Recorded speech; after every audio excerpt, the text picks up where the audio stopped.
Hai, welcome to Q&A. Baiklah, pada kesempatan kali ini aku akan menjawab beberapa pertanyaan dari kalian yang telah aku kumpulkan dari WhatsApp, Facebook, maupun Instagram. Oke, let's begin. Pertanyaan yang pertama, bagaimana cara memanage uang dengan baik dan caranya gimana?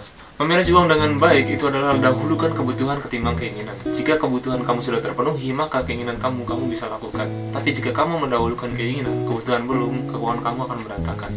Oke. Tapi saranku sih, banyak-banyak menabung deh. Next question, pertanyaan selanjutnya dari Rino. Pengalaman selama di Jepang. Oke, jadi pengalaman gue selama di Jepang itu benar-benar berbeda yang gak kayak di Indonesia. Oh ya, by the way, kalau kamu belum nonton komentarku tentang Jepang setelah tinggal 1 tahun, itu aku udah pernah buat videonya. Kamu bisa lihat di pojok kanan sini. Kalau misalkan penasaran, kamu tinggal nonton aja video itu, karena aku udah buat video. Pertanyaan selanjutnya dari Kusnan. Aku mau nanya, suara bagus apa enggak? Kita nggak ada yang tahu ya suara kita bagus apa enggak, itu tergantung penilaian orang lain, itu tergantung penilaianmu. Oke, next question, pertanyaan dari Teh Putri. Apa saja sih hal yang dirasakan sulit dilakukan untuk beradaptasi selama tinggal di Jepang? Pertama kali datang ke Jepang, semua hal itu cukup sulit untuk dilakukan, terutama dalam segi bahasa. Bahasa Jepang itu masih awal tuh masih berantakan banget.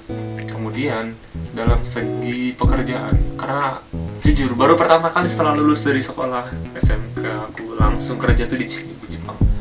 Jadi belum pernah ada pengalaman kerja sama sekali. Jadi menurutku yang paling aku rasakan sulit itu adalah bahasa dan juga pekerjaan. Itu sih.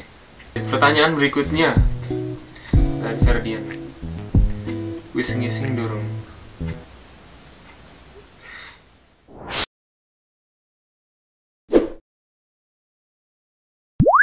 Udah punya pacar? Kalau udah siapa? Kalau belum kenapa? Jangan ada rahasia di antara kita. Misalkan belum punya, ada niatan pacaran sama cewek Jepang. Udah punya pacar belum? Kalau udah siapa? Berarti belum, karena aku gak jawab. Kemudian kalau belum kenapa? Ya karena menurutku pacaran itu apa ya, satu hubungan yang ngambang atau tidak terikat, atau tidak ada ikatan spesial yang kau jadi milikku. Jika kau dimiliki orang lain, maka kau telah berdosa kepadaku.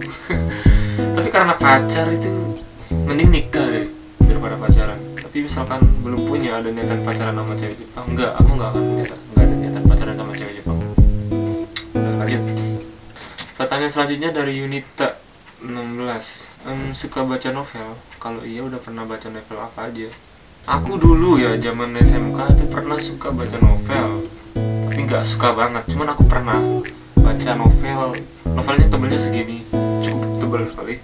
Nggak nyampe 1 minggu, mungkin hanya 3 hari, berapa hari ya, aku langsung habiskan semua novel itu. Bukan dimakan ya, tapi aku habiskan dibaca gitu dalam waktu 3 hari. Dan selesai aku baca karena aku sangat suka sekali sama novel itu. Judul novelnya adalah Terelie, yang gambarnya sendal jepit 2 ya. Dan masih ada lagi novel-novel yang lainnya, cuman aku lupa. Cuman yang paling membekas ya novel itu dari Terelie. Lanjut, pertanyaan selanjutnya dari Rizatul. Pulang dari sini mau ngapain? Pulang dari sini aku pengen kerja lagi. Kebetulan perusahaan Kunamiko itu ada cabangnya di Indonesia, jadi mungkin aku pengen kerja lagi di sana. Itu sih. Lanjut, pertanyaan selanjutnya dari Val. Kamu kangen tidak sama aku? Aku kangen sama kamu. Ini cowok. Ini teman semasa kecilku, Val. Temen yang duduk satu bangku waktu MI atau SD lah mungkin, yang kalian gak tahu MI. Aku kangen, udah lama gak ketemu sama dia. Pertanyaan dari Wira. Seberapa jauh orang di Jepang kenal Indonesia?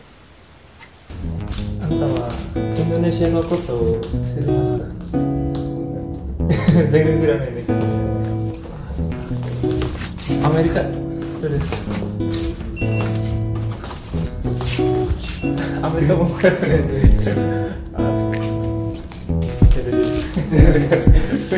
Ya, jadi begitu. Orang Jepang kebanyakan pemudanya tidak tahu sama Indonesia. Mungkin yang dekat sama Indonesia atau keluarganya mungkin ada hubungan dengan orang Indonesia, mungkin dia tahu. Cuman kebanyakan temanku atau pemuda lainnya di sekitarku, mereka tidak tahu. Tapi kalau yang umur 30-40 tahun atau bahkan kacau, beberapa orang yang petinggi yang ada di perusahaanku itu mereka ada yang pernah ke Indonesia dan mereka tahu. Tapi kebanyakan tahu juga mereka lebih tahu Bali ketimbang Indonesia. Aku nggak tahu kenapa mereka lebih tahu Bali ketimbang Indonesia. Mungkin karena Bali memang lebih terkenal. Tapi ketika aku bilang Bali itu adalah Indonesia, mereka kaget. Oh, Bali ternyata di Indonesia. Oh. Oke, pertanyaan selanjutnya dari Syairah.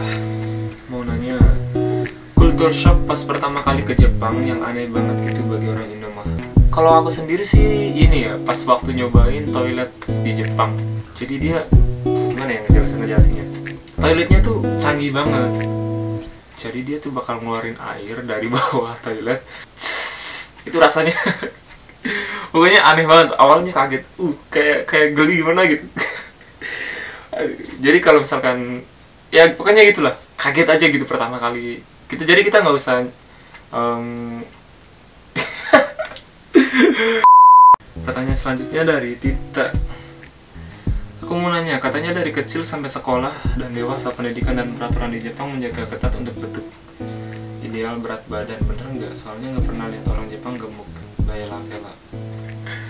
Aku nggak tahu kenapa, cuman aku juga sependapat sih. Kok bisa gitu ya? Dari Nanang, selamat. Bang Ded, saya mau nanya, kenapa cewek Jepang nggak ada yang main Ome TV? Cewek Jepang itu bro, kebanyakan dia main aplikasi lain.